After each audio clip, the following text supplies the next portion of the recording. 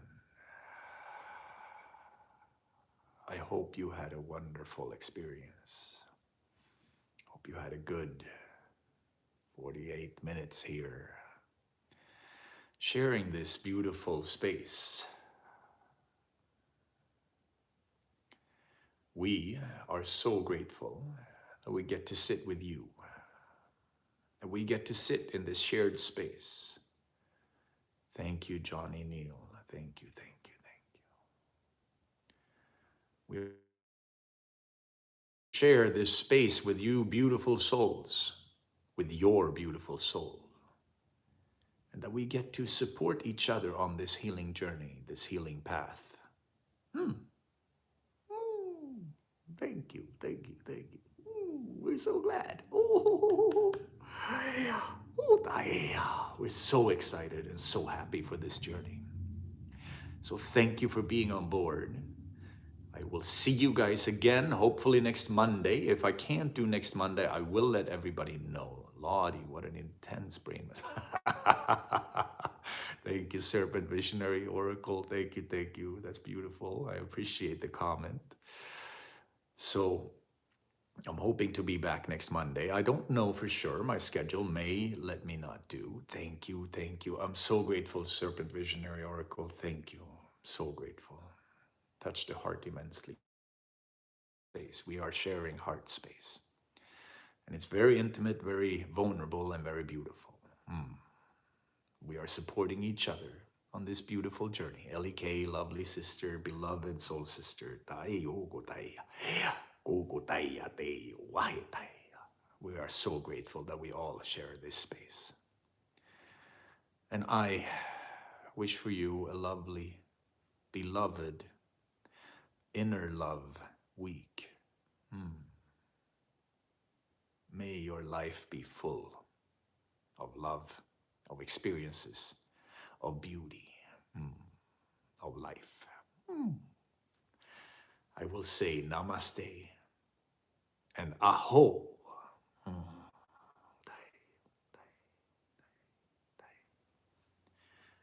Moments of the sound healing room. Oh yeah, thank you. Yes, that's the space we're sitting in, Serpent Very Visionary. We're sitting in the frequencies of the same healing space. So yes, there is beauty in the ayahuasca ceremonies, and we are carrying some of that frequency through. So we're very grateful. Aho. Thank you everybody for coming on board. The replay of this live will be available within half an hour or something like that for the people who came on here at the end. If you and you can always come on board. There are many activities going on here usually. This week it's a little slower because I have some other things going on. But Sunday morning we will be live on the beach in Topanga Canyon in Los Angeles. So if you're in the area, come and join us. 10 a.m., 9 a.m. for the Kundalini session. And otherwise, we do in person here on Tuesday nights at 7 p.m. And there's also Zoom links available for that. Except this weekend, this week, we're not going to be on the 7 o'clock Zoom. Because these 2 weeks here, this week and next week, are a little up in the air based on my schedule. But after that, we'll be back to our regular scheduling.